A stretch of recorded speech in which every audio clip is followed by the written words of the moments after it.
Hey, it's Gray. Welcome to my channel, or welcome back to my channel, where you will find a variety of reviews from recipes to subscriptions and everything in between. Today we are taking a look at my most recent review for a gluten-free apple cobbler, and of course you can find that on grayeyes.me, and as always the links will be included in the description below. If you enjoy these types of reviews and this content, don't forget to like the video and subscribe to the channel to be notified when a new video will be up. Alright, let's get started. First of all, hello, I hope you're all doing well. Let's talk about another fall favorite, or dessert favorite here, I would say, apple cobbler.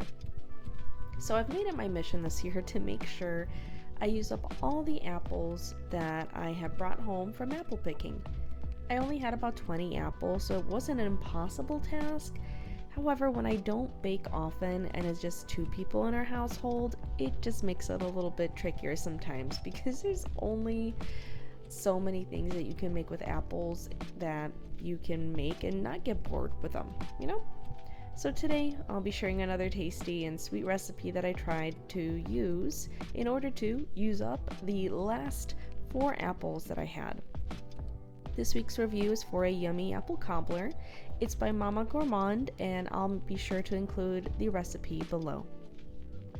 We'll be starting off with the apple cobbler filling. Since your apples will need to be baked covered for a bit, it's best that you start with prepping them first. The filling combines some of the usual suspects like sugar, cinnamon, vanilla, and lemon juice, but this recipe also includes nutmeg, cornstarch, and another type of sugar?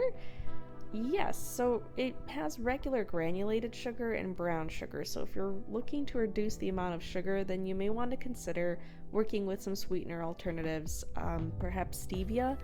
I'm not familiar with it, I do not use it, however, that may be an option for you. And if you are familiar with apple cobbler or cobblers in general, they are generally pretty sweet. So this is not an everyday thing. Of course, the goal with this apple mixture is to create a syrupy, sweet combination that will go perfectly with the biscuit topping. This mixture certainly satisfied that requirement, and it is quite tasty. A little bit of nutmeg is really a great touch too. The mix and drop biscuits for the apple cobbler just so happened to be my favorite part of the cobbler. It's crisp, buttery, and it's such a nice complement to the sweet filling.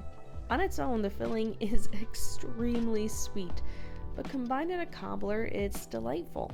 I'm not a huge fan of sweet treats like this, but if you like cobblers, then you will certainly appreciate this.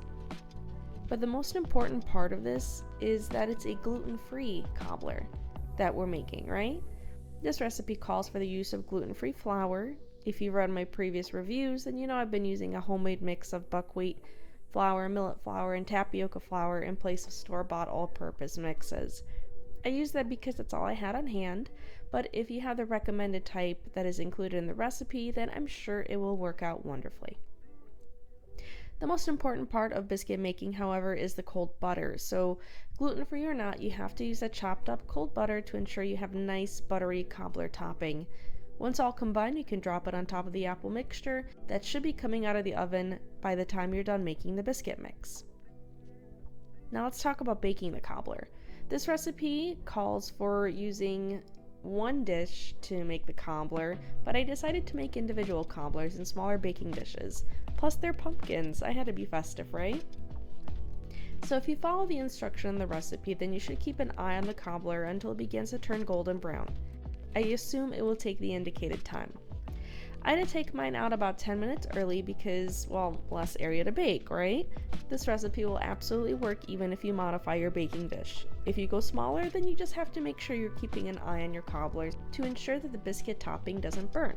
The last thing you want is a bitter biscuit with a super sweet filling. My final grade here is a 4.5 out of 5. Mama Gourmand's recipe for this gluten-free apple cobbler is very tasty. If you're a cobbler fan and missing it since going gluten-free, then I absolutely recommend this recipe. I think the apple filling is very sweet, but it is absolutely meant to be that way. The gluten-free biscuit topping is also a winner. While I am not a huge fan of super sweet fillings, the biscuit topping was my favorite. Combine all of that with a nice scoop of vanilla ice cream and you're in for a very tasty treat. The only reason I didn't give this a perfect 5 out of 5 is for the sugar content in the filling. I think it would be just as delicious and sweet if only the brown sugar was included, or the granulated sugar, but not both. I'm curious to give it a try because everything else was just fabulous. Do you have some apples left to use up? What will you be making? Let me know in the comments below. If you enjoyed today's video, don't forget to give it a like and subscribe to the channel. If you're feeling extra generous and want some more behind the scenes content, don't forget to check out my Ko-fi page. And until next time everyone, take care and stay Gray Amazing!